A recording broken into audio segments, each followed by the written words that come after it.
Judame toliau, o toliau mes turime baklažanus. Vienas geriausių peiliukų. Šiaip iš tikrųjų baklažanas tai yra,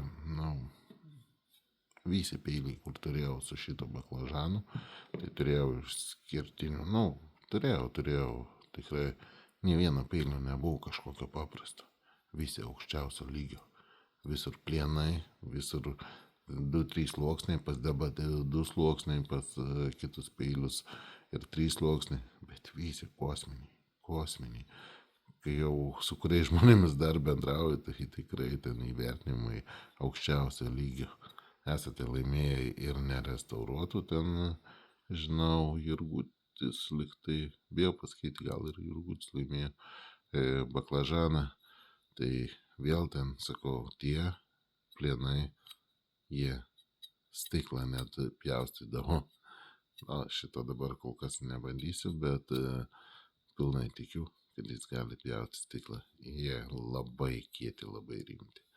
Kas norit, rimto nakirį peilio, tai drąsiai statykit, neprašausit ant šito. Čia,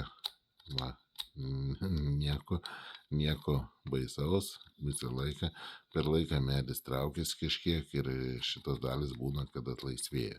Bet tai čia padeda epoksidiniai geri klijai ir viskas.